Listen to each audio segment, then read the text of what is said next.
자, 오늘은 이제 기업가 정신 이론에 대해서 한번 살펴보겠는데요. 기업가 정신 이론은 이제 말씀드린 것처럼 이제 경영학에서 주로 다뤘던 내용이긴 한데 이 기업가 정신 이제 이전에 우리가 먼저 살펴봐야 돼야 할 것은 지금의 기업가 그러니까 지금의 기업 또는 지금의 기업가와 미래의 기업 그리고 미래의 기업가에 대한 이야기를 뭐 우리가 생각을 해봐야 된다는 거죠.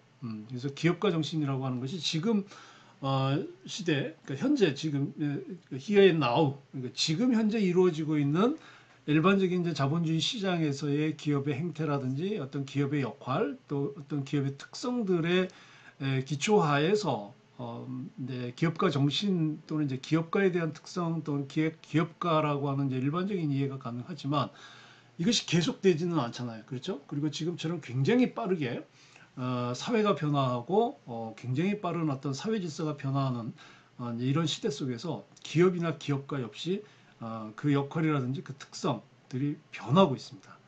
이제 이런 어떤 변화하는 미래에 대한 그런 예측 가운데서 우리가 기업이라든지 이제 기업가 정신을 살펴봐야 한다는 거죠. 그래서 그런 맥락에서 오늘 이제 한번 살펴볼 텐데, 먼저 이제 기업가적 과정에 대한 이해를 첫 번째로 이제 살펴보겠습니다. 그래서 이 변화하는 사회와 기업에 대해서 한번 살펴보면 이제 첫 번째 이 변화하는 사회라고 하는 것은 이제 단순히 시간이 흘러가면서 우리에게 어떤 물리적인 시간, 뭐 공간은 그대로 있지만 물리적인 시간의 변화가 우리가 살고 있는 사회 질서를 그냥 자동적으로 바꿔주는 건 아니죠. 그러니까 시간이 간다고 해서 시간이 흘러간다고 해서 우리 사회가 그냥 자연스럽게 바뀌는 건 아니라는 거죠. 항상 이 사회 변화라고 하는 것은 이 사회를 운영해가는 또는 이 사회의 구성 주체인 사람들이 인간들의 어떤 노력 또 그 인간들의 어떤 노력에 의해서 만들어지는 다양한 어떤 뭐 생산물이라든지 아니면 또 인간의 그 문명 발전에 의해서 나타나는 여러 가지 어떤 그 발전 요소들 이제 그 중에 하나가 발전 요소들 중에 하나가 바로 이제 그 기계 문명, 기계라는 거죠, 그죠? 문명이라는 거, 과학 기술이죠, 과학 기술. 이 과학 기술에 의해서 지금 우리가 살고 있는 사회가 엄청나게 발전할 것이라고 하는 것이 예상되고 있어요. 그래서 이제 미래의 키워드를 살펴보면 이 미래 사회의 전망을 해볼 때 굉장히 큰 발전을 할 것이라고 하는 것을 뭐 우리가 뭐 이런 뭐 책이라든지 아니면 우리가 다양한 매체를 통해서도 듣고 있는데 여러분 보시는 화면에 보시면 왼쪽에 이제 초예측이라는 책을 제가 하나 올려놨습니다. 사진을. 이 초예측이라는 책은 2019년에 발간된 책이에요. 2019년에 발간된 책인데 이 초예측은 이제 일본인이 이제 편저한 건데요. 그 일본인 학자가 세계의 아주 유수한 석학 8명에게 인류의 미래에 대해서 어떻게 생각하는지에 대해서 원고를 이제 물어보고 이제 그 원고를 받아서 편집한 책입니다. 그래서 그 중에서 이제 대표적인 이제 세계적인 석학 이 책에 나오는 8명 중에 그 대표적인 사람 중에 이제 하나가 누구냐면 사피엔스라는 책을 지은 이스라엘의 역사학자죠. 유발 하라리도 있고 그리고 퓨리처상을 받은 총균쇠라는 책을 지은 제레미 다이아몬드도 여기 이 책에 초예측에 원고를 써서 올렸습니다. 이제 어떻게 보면 이제 저자이죠, 저자. 그래서 유발 하라리 같은 경우에는 특히 이제 역사학자이면서 인류의 앞날에 대해서 굉장히 고민하는 이제 그런 학자죠. 그런 이제 역사학자고요. 그래서 이 사피엔스를 통해서 우리에게 굉장히 많은 인사이트를 통찰력을 준 이제 학자이고요. 그리고 이 제레미 다이아몬드 같은 경우는 뭐 세계적인 어떤 문명, 인류 문명의 이제 발전의 과정을 연구한 세계적인 이제 문명 연구가예요. 그래서 이 유발 하라리 같은 경우도 이제 이런 얘기를 했어요. 이 책에서 이 과학 기술이 급격하게 발전을 하면 이 인간들이 이 경제적인 또는 어떤 정치적인, 그러니까 지금은 우리가 살아가면서 이런 국가를 이루는 여러 가지 제도의 영향을 받고 살잖아요. 그렇죠? 그 제도라고 하는 것은 이제 정책으로 이루어지고 있고, 그 정책을 통해서 그 국가 운영이 이루어지는 그런 과정 속에서 이제 그 국민들이 다양한 역할, 뭐 권리나 의무를 행사하게 되는데, 이런 어떤 정치적 또는 경제적 가치를 잃게 된다고 보고 있어요. 유발 하라리는. 그래서 일종의 이제 뭐 그 무용 계급, 그러니까 useless class, 그러니까 아무 쓸모없는 그런 계급이 될 것이다라고 하면서 이런 위기가 우리에게 분명히 온다라고 유발 하라리가 이 책에서 일종의 경고를 하고 있어요. 우리가 지난 이제 자본주의의 역사로 보면 한 500년 되죠. 이제 15세기 유럽에서 이제 봉건주의가 무너지면서 상업 자본주의, 그러니까 상업으로부터 출발한 그 화폐의 경제로부터 출발한 이 자본주의가 점차 발전하면서 이제 지금의 그 엄청난 이제 금융 자본주의까지 발전해 오는 과정 속에서 여기에 이제 발맞추어서 같이 만들어진 이제 정치 제도가 민주주의잖아요. 그렇죠? 그래서 경제적으로는 자본주의, 그리고 이제 정치적으로는 민주주의라고 하는 이 두 개 커다란 틀이 지금의 현대 국가, 자본주의 현대 국가의 이제 모습을 가지고 있는데, 이제 이게 결국 사람들한테 큰 영향을 못 미친다는 거예요. 그러니까 그만큼 사람들이 지금까지 살아가는 데 있어서 일상의 삶에 엄청난 영향을 주는 정치적이고 경제적인 가치가 이 과학기술 발전에 의해서 무의미해진다는 거예요. 그래서 민주주의가 후퇴하거나 아니면 이제 민주주의가 아닌 다른 정치 제도가 등장할 수 있다고 보는 거예요. 그리고 또 이제 저자 중에 한 명인 이제 제레드 다이아몬드 같은 경우는 이제 앞으로 인류가 겪게 되는 이제 세 가지 큰 위협이 있는데, 그게 감염병이에요. 그러니까 새로운 감염병, 그다음에 테러, 그다음에 이주민이에요. 그러니까 타국에서 이제 본국으로 들어오는 그런 이제 이주민 문제, 이민 문제가 그 인류에게 닥칠 세 가지 이제 큰 위협인데, 이 세 가지의 원인이 이제 국가 간 격차에 의해서 일어난다는 거예요. 그래서 감염병 같은 경우는 이제 경제적으로 좀 발전이 덜한 나라에서 나온다는 거죠. 지금 이제 팬데믹, 그 세계적 유행병이 된 지금 이제 코로나 감염 바이러스도 그 시작이 지금 뭐 명확하지는 않지만 어쨌든 이제 중국의 우한에서 시작이 돼서 전 세계 감염병 팬데믹으로 지금 그 확산되고 있잖아요. 지금 오히려 이제 한국은 이제 오히려 이제 이 시작이 됐던 중국은 이제 뭐 통계는 정확하지 않지만 그래도 확진자가 그렇게 크게 막 급증하지는 않지만, 한국도 마찬가지지만 오히려 이제 미국이나 이제 유럽 국가들이 확진자가 굉장히 뭐 급속도로 늘어나고 있고 사망자도 늘어나고 있는 현상을 볼 수 있어요. 그래서 1년 전에 제레드 다이아몬드가 바로 이런 국가 간의 격차에 의해서 이제 감염병이 확산된다는 이런 어떤 예측을 내왔죠. 그래서 이제 이런 그 미래 사회를 보게 되면 어쨌든 지금까지 19세기, 20세기 들어오면서 부와 번영을 이렇게 담보해줬던 기존의 이제 민주주의 정치나 또는 이제 자본주의 경제 체제, 경제 질서 체제가 사실 지금 무너져 내리고 있다고 볼 수 있거든요. 굉장히 빠른 속도로 무너져 내리고, 그래서 지금까지 정치적으로 민주주의와 경제적으로 자본주의라고 하는 두 개의 큰 기둥 속에서 살아왔던 지금의 우리의 인류 문명이 질적으로 전혀 다른 국면에 진입하는 이제 그런 순간이 사실 멀지 않았다고 대부분의 미래학자들이 보고 있거든요. 그래서 지금 이런 어떤 그 급격한 이제 변화, 어떤 문명의 전환이라고 우리가 보통 보는데, 이런 문명의 전환기에 있어서 앞으로 미래가 어떻게 될 것이냐라고 하는 건 뭐 단순히 뭐 숫자가 어떻게 되고 뭐 몇 가지 아주 작은 단어에 의해서 포장되는 그런 어떤 짧은 단기의 예측보다는 앞으로 미래가 어떻게 갈 것이냐라고 하는 그 변화의 방향하고 그리고 그 변화의 힘, 강도, 이거를 입체적으로 보는 것이 중요하다라는 거죠. 어쨌든 미래는, 앞으로 우리에게 다가올 미래는 생각할 수 없을 정도로 엄청난 이 변화로 다가오는, 그거는 분명하다는 거죠. 그래서 이런 이제 어떤 그 인류 문명의 그 전환의 길목에 서 있는 이 시기에 이런 어떤 그 미래 석학 지금의 석학들의 미래 예측은 우리에게 미래를 볼 수 있는 중요한 어떤 자료나 어떤 시각을 만들어줄 수 있겠죠.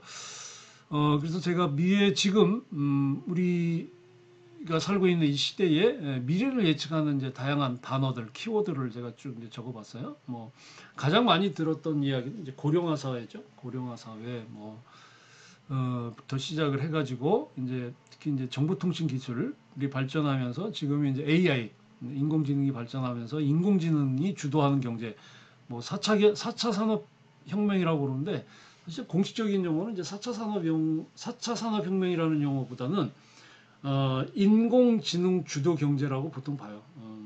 그러니까 공식적인 용어는 외국에서 사용하는 공식적인 용어는 4차 산업이라는 용어를 쓰지 않고 AI driven economy라고 보거든요. 그래서 인공지능이 주도하는 경제, 인공지능 주도 경제로 보는데 이제 그런 것들이 뭐 네트워크라든지 빅데이터라든지 아니면 뭐 사물 인터넷이라든지 뭐 지금 뭐 컴퓨터에 쓰는 그 서버 대신에 클라우드 뭐 이제 이런 어떤 이 정보통신 기술에 엄청난 변화를 가져올 것이고요. 뭐 5G는 뭐 지금 우리가 통신에서 지금 사용되고 있고 뭐 가상공간, 자율주행, 뭐 가상화폐, 뭐 그리고 이제 우리가 살고 있는 이 지구 지구 밖에서 더 멀어진 그 어떤 미지의 우주 공간을 살아가는 이제 뭐 이런 우주 시대, 이제 이런 것들이 우리의 인류의 미래, 그 21세기 인류의 미래를 이야기하는 중요한 이제 키워드다라고 볼 수 있는 거죠.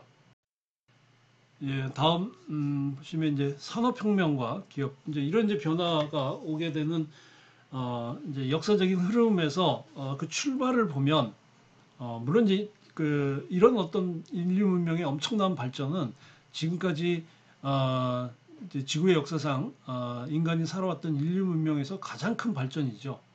굉장히 큰 획기적인 발전이고 이 발전이 사실 불과 뭐 3, 400년밖에 되지 않은 거죠. 근데 그 3, 400년 동안 이런 엄청난 인류 문명의 발전을 이끌어왔던 이 자본주의 이 기술 문명이 일어나게 된 이 시작은 산업혁명이죠. 그래서 이 산업혁명은 그 5천 년의 인류 문명사 짧게는 이제 이제 석기 시대가 끝나고 청동기 시대가 이제 사실상 이제 쇠를 가지고 그러니까 이제 돌을 다듬어서 사용하는 이제 석기 시대가 끝나고 청동기에 접어들면서 이제 나름대로 이제 그 주조를 하게 되는 그죠? 이제 금속을 주조하게 되는 문명으로 접어드는 시기가 이제 BC 3,500년에서 3,000년인데 이제 전체 기간으로 보면 이제 5,000년이죠.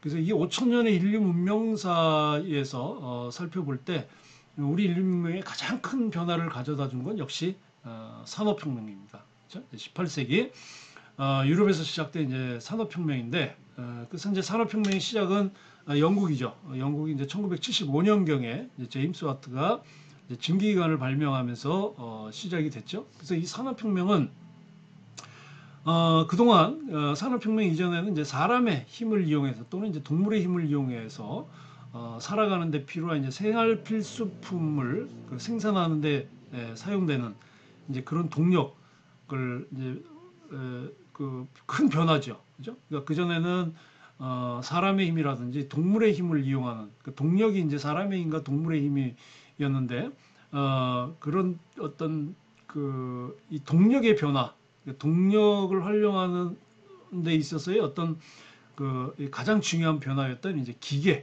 이제 기계에 의한 생산으로 변화됐다고 하는 것이 산업혁명의 가장 큰 힘이죠. 그러니까 사람이나 동물이 있을 때는 기계보다는 주로 이제 어떤 뭐 이런 간단한 도구를 통해서 생필품을 만들거나 필요한 도구들을 만들었다면 이제 사람의 힘이 아닌 기계 그 다른 동력이 이제 나타나면서 이제 기계라고 하는 이제 새로운 생산력의 발전이 나타나게 된 거죠. 그래서 이 동력을 사용하게 되는 기계죠. 그 동력을 사용해서 작동하는 이 기계가 출현하면서 나타나게 된 결과는 크게 두 가지죠. 생산력이 늘어난 거예요. 그러니까 생산력이 증대하게 되고 그리고 새로운 기계를 만들m에 따라서 그 기계가 그 생산 기계가 새로운 제품을 만들어야 되는 거예요. 그죠?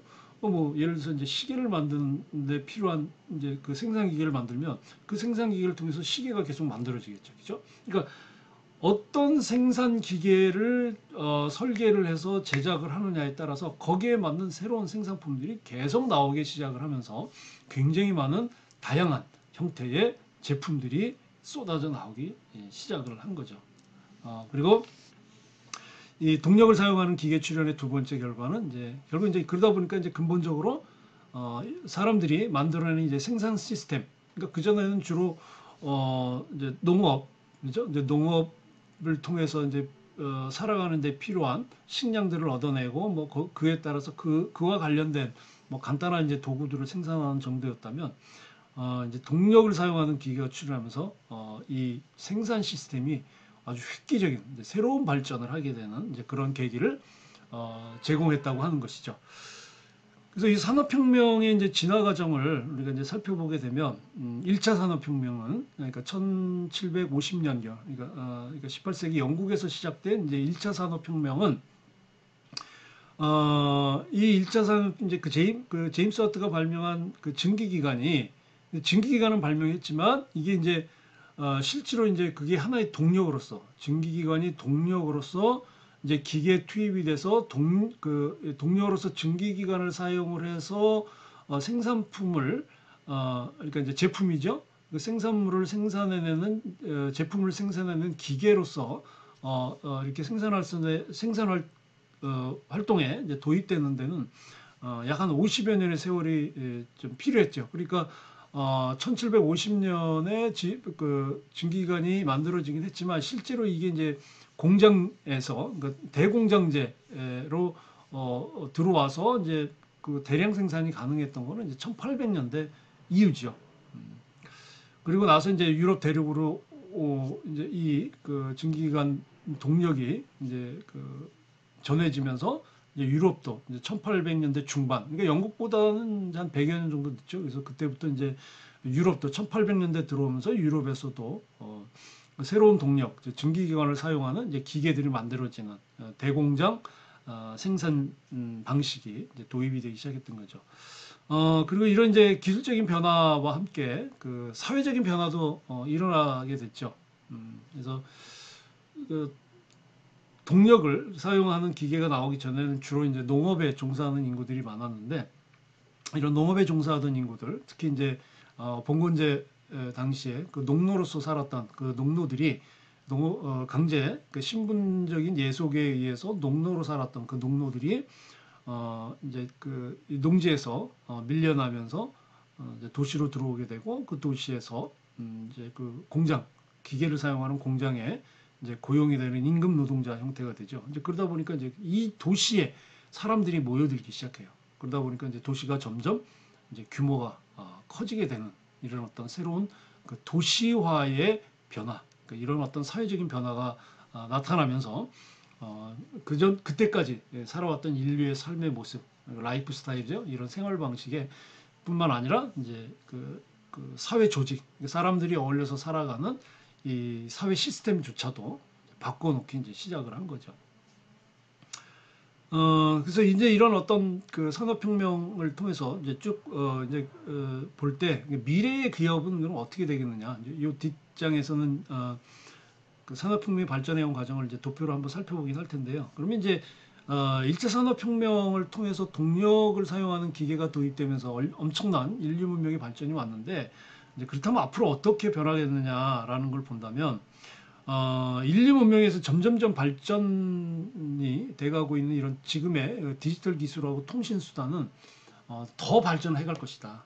여기에 대해서 우리가 좀 더 깊이 들여다봐야 된다고 하는 거죠. 고찰 또는 성찰이죠. 그래서 디지털 기술과 통신 수단은 더 발전해 갈 것이라는 거죠. 지금보다 더 우리가 지금 사용하고 있는 것보다 더 발전해 갈 것이다라고 하는 거고 이제 이런 어떤 이 새로운 그 기술 발전에 의해서 기업 환경도 바뀔 것이다. 그래서 새로운 기업 환경이 만들어지는데 그래서 미래의 기업 환경은 지난 뭐 250년, 300년간의 산업혁명에서 시작된 그 변화의 연장선상에서 이제 더 나아가서 더 이탈해서 이제 그 전에는 이제 이제 3차 산업혁명까지는 이제 동력과 기계 였다면 뭐 거기에 이제 정보통신도 있긴 했죠.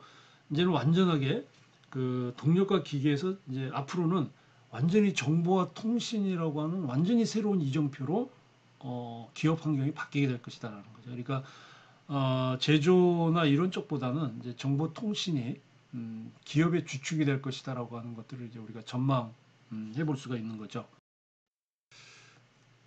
그래서 산업혁명 발전 과정을 간단하게 이제 도표로 한번 살펴보면요. 1차 산업혁명은 이제 시기적으로 보면 이제 1750년대 이제 미영국에서 증기기관으로 이제 시작이 됐죠. 그래서 수력, 물을 이용한 힘, 수력하고 이제 증기력에 의해서 나오는 힘, 그 동력을 이용해서 이제 기계 생산 방식이 이제 처음으로 도입이 됐죠. 그래서 이제 기계를 도입이 이제 그 증기기관의 발명은 1750년이지만 기계에 적용된 거는 1784년이에요. 1784년이고 이게 완전히 이제 보편적으로 공장에 들어온 거는 이제 1800년대 이후예요. 이제 그러다가 2차 산업혁명이 이라고 이제 볼 수 있는 이제 전기의 발명, 그죠? 전기 에너지. 그러니까 이제 증기 에너지에서 이제 전기가 발명된 게 이제 1800년대 중반이잖아요. 그래서 이제 1870년경에 전기 에너지가 이제 생산 라인에 도입이 되면서 노동이 그러니까 어떤 상품을 생산하는 제품을 생산하는 데 있어서의 그 생산 라인이 에 있어서 노동 분업이 이루어지는 거예요. 그러니까 개별 노동자들이 이제 그 어떤 제품의 한 부분만을 맡아서 그 제품을 조립하는 형태의 이제 노동 분업이 이루어지기 시작하면서 짧은 시간 안에 굉장히 많은 그 다량의 제품들을 생산하게 되는 이제 대량 생산 방식이 이제 들어오게 됐죠. 자, 이렇게 이제 그